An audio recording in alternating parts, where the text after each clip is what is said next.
Hey everybody, welcome back to the channel. Mile High Collector here. Today I wanted to give you a recap of my experience this weekend at the Nashville Card Show. I was down there back in March, and I posted a video for the March edition of what they call the Nash-ional, which is great. It was at the same place, the fairgrounds down there. This one I think was about the same size.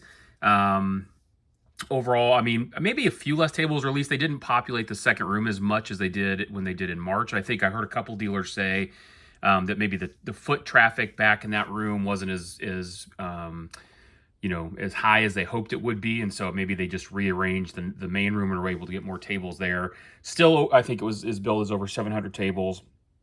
Sure seemed like it. There were a ton of great tables there. So anyway, that back room was a little less populated. SGC was back there, as was Pristine Auctions, I believe, a couple of dealer tables. But mostly it was all in the main room. A lot of great stuff there. I mean, overall, pretty much anything you were looking for you could find. A ton of vintage, ton of modern, lot of wrestling, a lot of football, baseball. I mean, Pokemon, a lot of political stuff, which I thought was interesting. That seemed to be a popular thing that a lot of dealers had in their cases. A couple of Haktua girl pieces. I saw a gold Kaboom and I think a Haktua 2024 sticker, which I thought was funny. Anyway, a little bit of something for everyone, but overall I liked it. I think the parking was a little bit not quite as smooth. Maybe they used an overflow lot instead of that main lot, and maybe that's because there were more dealers parked in that lot. I'm not sure, but that was a little bit inconvenient, just having to kind of hoof it a little bit. But it wasn't bad, other than it was pretty hot out during the day. So overall, I mean, I had a really good time at the show. I'm gonna go through my pickups here. I didn't pick up as much as I did last time. Part of that was I didn't have as much fun going through kind of the value boxes as I did last time. So I focused more on some PC things and just kind of browsing and talking with folks. I did, it is a little bit redundant at some of the tables. A lot of just like low to mid end CJ Stroud cards and Victor cards, which is fine, but it's like there's so much of that it starts to feel repetitive at some point. If you're dealing on the higher end, there's plenty, I'm sure, to catch your eye. But if you're kind of a lower to mid end collector and flipper like me, it just, there's not a lot of room on any of that stuff. It just gets a little bit redundant seeing it over and over and over again at every table. So that's just my personal opinion. I'm sure others have a different take on it. But that's just kind of why I just didn't pick up as much. I thought all the dealers were nice, had a lot of great conversations with the dealers. One thing I did find really interesting is I took some of the cards from my recent SGC grading submission that got returned, took them down there. And I knew they were not everybody's cup of tea. It's low-end stuff, not super popular. It's not Topps Update, Topps Chrome. So, but there are some cards in there that I thought might have some interest. And I sold a couple, two of the Caitlin Clarks that I got graded at 10 sold pretty quickly. But I had a couple dealers flat out tell me they like the stuff. They have trouble moving SGC slabs. So that was kind of disappointing here. I really like SGC for the lower end stuff and had planned to keep using them, but I might have to reevaluate that depending on that based on that feedback, depending on how the cards do on eBay. If I'm able to move them on eBay at a slight profit, then I'll continue to consider them in the future. But if not, if you can't move them at shows, even to folks who are looking to build repacks, that it really cuts off an avenue of value to get things graded at SGC. And so again, maybe that was just my experience and the stuff that I had. But I had, 2 or 3 dealers that said, they were interested in some of it, but they were struggling to move things that were slabbed by SGC. So take that for what it's worth. Anecdotal evidence at best, but it does give me a little bit of pause about how and what and how much I might grade through SGC in the future. So with that, let's just go through some of the pickups. Most of this is PC stuff. We'll go through some of the other things here at the end. Sorry, I bumped the camera there. So started off with some cards for the PC. Picked up a couple of Ezekiel Tovar rookies that I hadn't have for the PC. He's one of the guys I'm collecting. I've got a mail day video coming up soon where you'll see some great pickups I have there. All of these were basically dollar cards. Got both of these Charlie Blackmon rookies for $1. A nice, let's see, this is from 1998, I believe. Donruss. It's a Vinny Castilla with the protective cover on it. Just thought that was great. I picked up this Cracked Ice Aaron Shunk. He was called up recently, so just wanted to have a couple cards of his in mind. Collection. The rest of this, most of this, the next group is about $2, $3 stuff, all game used for Helton and Walker. And so again, I'm not huge on the relics, but from this era where it's game used and in many cases numbered to 100 and even shows a picture of the piece it's from, that to me is worth picking up.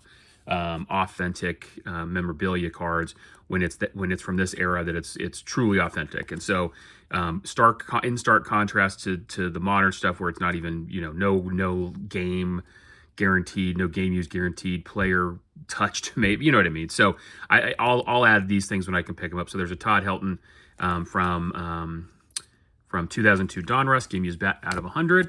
This is Timeless Treasures 2023 Todd Helton. We've got an authentic game-used bat and a game-worn jersey, so dual auto there. And again, 55 out of 100, and it shows a photo of the pieces that it's from. So just that kind of stuff, I think I will always find room in my collection. This is from Upper Deck game-used jersey, Todd Helton from 2010 Upper Deck. Again, trading card with game-used baseball memorabilia. So I think that's nice 2-color patch there with the pinstripe is great. This is from Stadium Slices handle, authentic game used bat for Todd Helton, and that is out of 2002 Topps. So I think I paid $2 for this at the end of it, but again, a nice game used relic.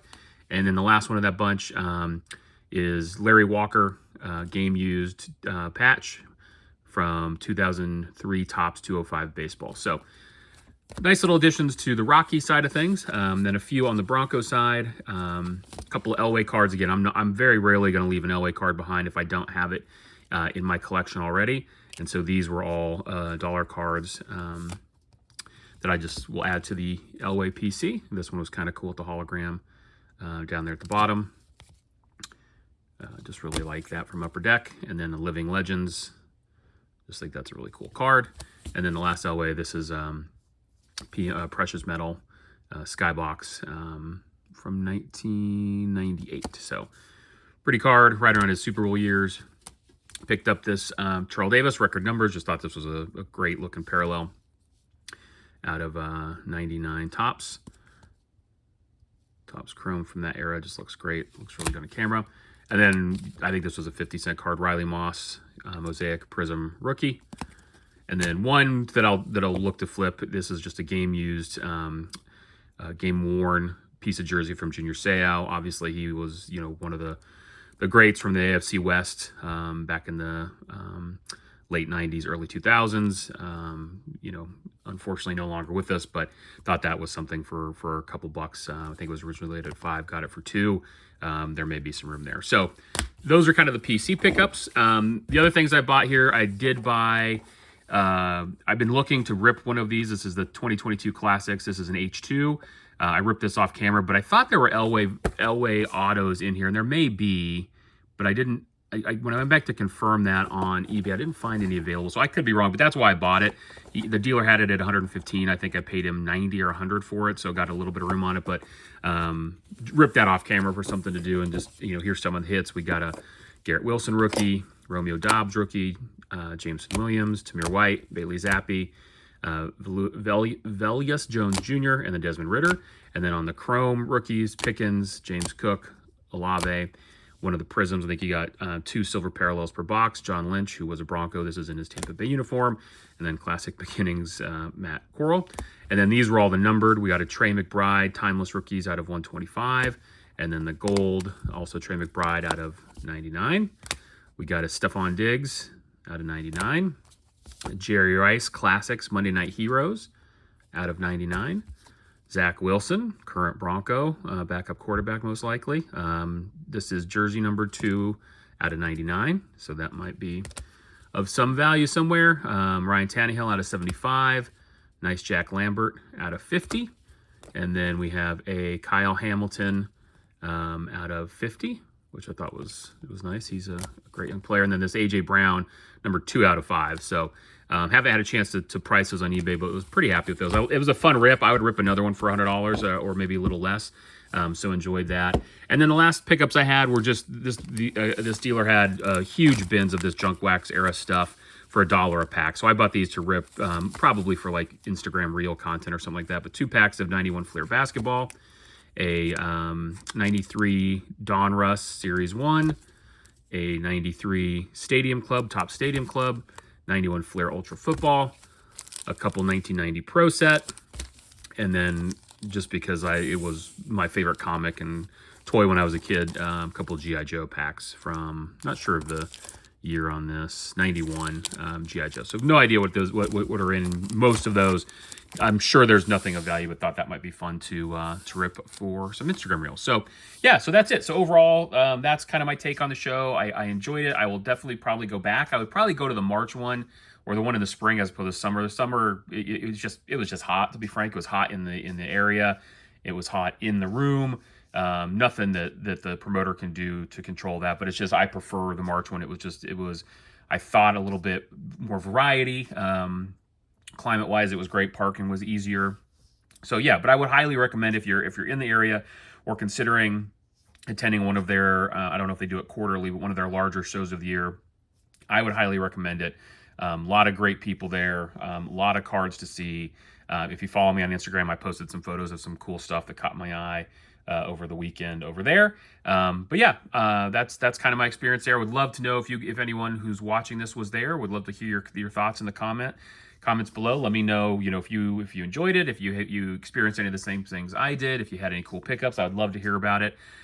So feel free to drop me a comment, like the video if you enjoyed it, consider subscribing to the channel. I think we're just over 60 subscribers, which is fantastic. I'm thrilled about that, and I'm so thankful to everybody who's taken the time to subscribe. Have some more videos coming up this week, so hope you'll check those out.